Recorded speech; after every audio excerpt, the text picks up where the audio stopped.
Gaji pertama cair, rasanya campur aduk antara bangga, senang, dan merasa akhirnya resmi jadi orang dewasa. Di kepala cuma ada satu pikiran, sekarang bebas beli apa saja, bebas traktir teman, bebas merasa aman karena tiap bulan uang masuk. Tidak ada rasa takut, tidak ada kekhawatiran. Padahal justru di titik itulah banyak orang mulai salah langkah soal uang. Bukan karena bodoh, bukan karena malas, tapi karena sejak kecil kita tidak pernah benar-benar diajarkan cara memahami uang. Kita diajarkan menghitung, tapi tidak diajarkan mengelola. Kita diajarkan mencari nilai, tapi tidak diajarkan menjaga nilai.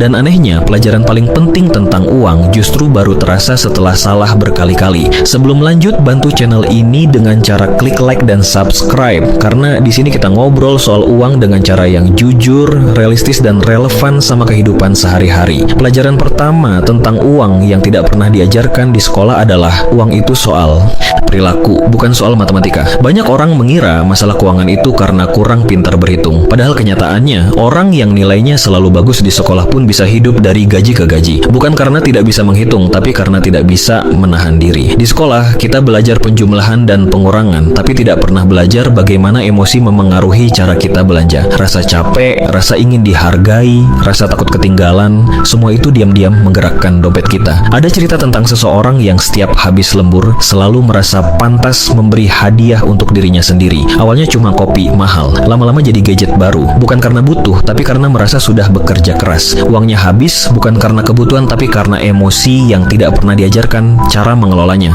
Pelajaran kedua, gaji naik tidak otomatis bikin hidup aman. Di sekolah, kita diajarkan bahwa naik kelas itu prestasi. Di dunia nyata, naik gaji sering disangka jaminan masa depan. Kenyataannya, banyak orang yang gajinya naik, tapi tabungannya tetap nol. Setiap kenaikan penghasilan selalu diikuti kenaikan gaya hidup. Dulu cukup motor, sekarang merasa pantas mobil.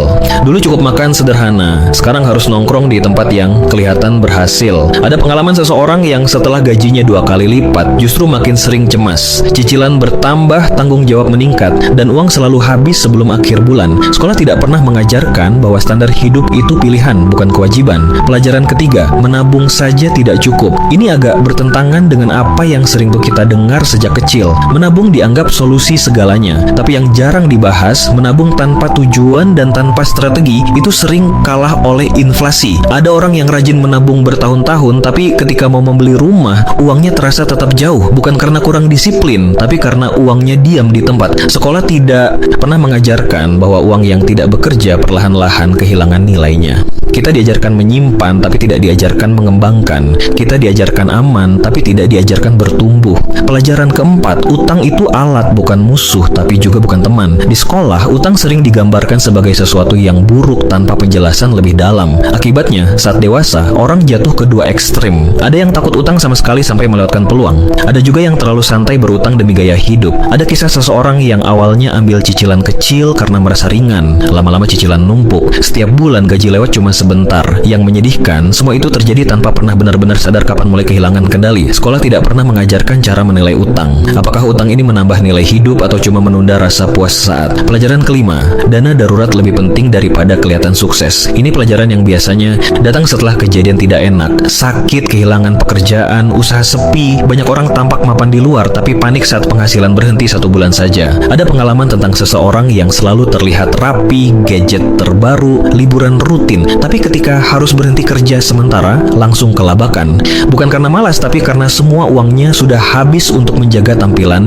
baik-baik saja. Sekolah mengajarkan prestasi yang terlihat, tapi tidak pernah mengajarkan pentingnya rasa aman yang tidak terlihat. Pelajaran keenam, waktu adalah aset keuangan paling mahal. Ini hampir tidak pernah dibahas di bangku sekolah. Kita fokus mengejar nilai, ijazah, gelar, tapi jarang disadarkan bahwa keputusan kecil hari ini punya dampak besar di masa depan. Menunda investasi setahun bisa berarti kehilangan puluhan juta di masa depan. Menghabiskan waktu tanpa arah bisa lebih mahal daripada kehilangan uang. Ada cerita tentang seseorang yang baru sadar di usia matang bahwa bukan penghasilannya yang jadi masalah, tapi waktu yang sudah lewat tanpa strategi. Sekolah mengajarkan jam pelajaran, tapi tidak mengajarkan nilai waktu dalam konteks uang. Pelajaran ketujuh, keamanan finansial tidak selalu datang dari satu sumber penghasilan. Dari kecil kita dibiasakan dengan pola lurus. Sekolah, kerja, dapat gaji. Itu bukan salah, tapi tidak lengkap. Dunia nyata penuh ketidakpastian. Ada orang yang merasa aman karena satu gaji tetap, sampai suatu hari sistem berubah, baru sadar bahwa menggantungkan hidup pada satu pintu itu berisiko. Sekolah jarang mengajarkan mengajarkan pentingnya diversifikasi penghasilan, walau sederhana sekalipun. Pelajaran terakhir yang paling menyakitkan, tapi paling penting,